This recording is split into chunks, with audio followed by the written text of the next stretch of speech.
सल्तनत का पूरा दौर और सुधार सुल्तान अब्दुल हमीद द्वितीय का सल्तनत का दौर 33 साल का था।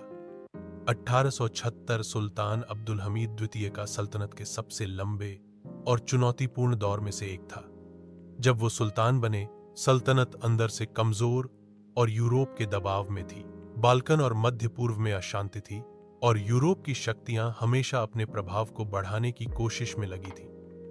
अब्दुल हमीद ने पहले दिन से एक दूरदर्शी और रणनीतिक दृष्टिकोण अपनाया।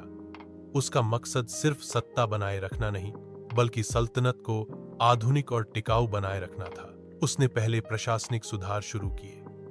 प्रांतों और गवर्नरों के नियमों में पारदर्शिता और जवाबदेही लाई गई।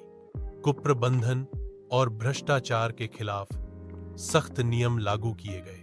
सुल्तान खुद व्यक्तिगत रूप से हर प्रमुख निर्णय में शामिल होता था और अपनी व्यक्तिगत नोट्स और आदेशों के जरिए सुनिश्चित करता था कि सुधार सही ढंग से लागू हों। तालीम और विज्ञान सुधार सुल्तान अब्दुल हमीद को पता था कि सल्तनत का भविष्य ज्ञान और प्रौद्योगिकी में है।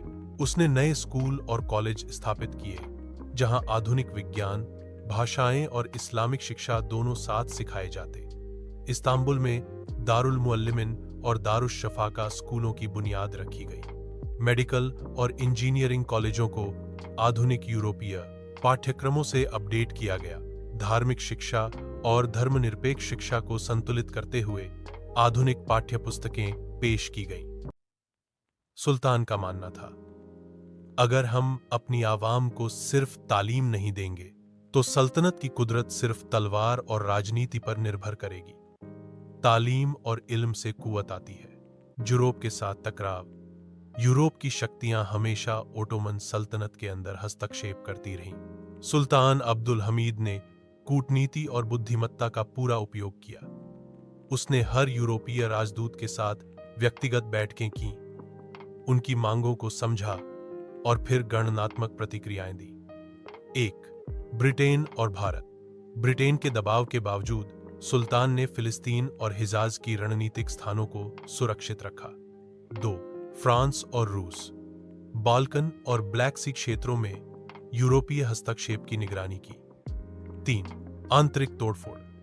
युवा ओटोमन और राजनीतिक आंदोलनकारी जो यूरोप के प्रभाव में चल रहे थे, उनके योजनाओं को कूटनीतिक और रणनीतिक रूप से विफल किया। एक उदाहरण, रूस के दूत ने बाल्कन में सैन्य हस्तक्षेप की योजना प्रस्तावित की। सुल्तान ने अपनी सैन्य और राजनयिक बुद्धिमत्ता से रूस की योजनाओं को सार्वजनिक और निजी तौर पर निष्प्रभावी कर दिया और यूरोप को समझा दिया कि ओटोमन सल्तनत अब कमजोर नहीं है। हिजाज रेलवे और रणनीतिक महत्व। हिजाज रेलवे का प्रोजेक्ट सुल्तान अब्दुल हमीद के सल्तनत के दौर का एक हॉलमार्क था। इस रेलवे का मकसद 1. इस्तांबुल को मदीना और मक्का से कनेक्ट करना। 2. व्यापार और तीर्थयात्रा को आसान बनाना। 3. मुस्लिम दुनिया में एकता और वफादारी को बढ़ावा देना। एक उदाहरण, रूस के दूत ने बाल्कन में सैन्य हस्तक्षेप की योजना प्रस्तावित की। सुल्तान ने अपनी सैन्य और राजनयिक बुद्धिमत्ता से रूस की योजनाओं को सार्वजनिक और निजी तौर पर निष्प्रभावी कर दिया और यूरोप को समझाया कि ओटोमन सल्तनत अब कमजोर नहीं है। हिजाज रेलवे और सामरिक महत्व। हिजाज रेलवे का प्रोजेक्ट सुल्तान अब्दुल हमीद के सल्तनत के दौर का एक प्रतीक था। इस रेलवे का मकसद 1. इस्तांबुल को मदीना और मक्का से जोड़ना। 2. व्यापार और तीर्थयात्रा को आसान बनाना। 3. मुस्लिम दुनिया में एकता और वफादारी को बढ़ावा देना। रेलवे के निर्माण में सुल्तान व्यक्तिगत रूप से शामिल था। उसने धन आवंटित किया, यूरोपीय इंजीनियरों के साथ काम किया और स्थानीय कार्यबल को प्रशिक्षण दिया। यह रेलवे न केवल एक बुनियादी ढांचा परियोजना थी, बल्कि राजनीतिक और आध्यात्मिक रणनीति का हिस्सा भी था। देर था आवाम के साथ जज्बाती रिश्ता। सुल्तान अब्दुल हमीद का आवाम के साथ जज्बाती रिश्ता अब भी उसकी सल्तनत का मजबूत स्तंभ था। वह अक्सर महल के अंदर नहीं रहता था, सार्वजनिक स्थानों में गुमनाम रूप से जाता, लोगों से मिलता और उनकी समस्याएं सुनता। एक बार एक बाजार में वह एक गरीब किसान के साथ बैठा और सुनता रहा कि कैसे स्थानीय अधिकारी उनकी जमीन पर ना इंसाफी कर रहे हैं। सुल्तान ने फौरन फैसला दिया और अधिकारियों को सज्जा और न्याय दिलाया। यह जनता के लिए एक भावनात्मक बंधन बनाता था, जो यूरोप और आंतरिक दुश्मनों दोनों के लिए एक चुनौती थी। सुल्तान का मानना था, अगर जनता खुश और सुरक्षित है तो सल्तनत मजबूत रहेगी। लोगों के दिल जीतना ही असली कुव्वत है। पैन इस्लामवाद का कॉन्सेप्ट अब्दुल हमीद ने पैन इस्लामवाद को बढ़ावा दिया। मुस्लिम दुनिया को एकजुट कर यूरोप के दबाव से बचाने का रणनीति। उसने अफ्रीका, भारत और सेंट्रल एशिया में मुसलमान नेताओं को लेटर्स और खुतबात भेजी, जिसमें वो कहता, मैं आपका खलीफा हूं। इस्लाम और मुसलमान की इज्जत हमारी जिम्मेदारी है।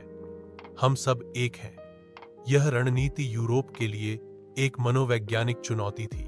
ब्रिटेन और फ्रांस समझ नहीं पा रहे थे कि किस तरह एक सुल्तान बिना सैन्य आक्रमण के इतना प्रभाव फैला रहा है। एक भाग दर हिस्सा 1 का सारांश इस हिस्से में हमने देखा। एक, सुल्तान अब्दुल हमीद के सल्तनत का पूरा दौर और प्रशासनिक सुधार। 2, तालीम और विज्ञान में आधुनिकीकरण। 3, यूरोप के साथ रणनीतिक टकराव और कूटनीति। 4, हिजाज रेलवे का ऐतिहासिक परियोजना। 5, अवाम के साथ उसका जज्बाती रिश्ता और पैन इस्लामवाद का विजन। यह हिस्सा सुल्तान के रणनीतिक, दूरदर्शी और भावनात्मक नेतृत्व को उजागर करता है और उसके सल्तनत के दौर का पहला अध्याय पूरा करता है।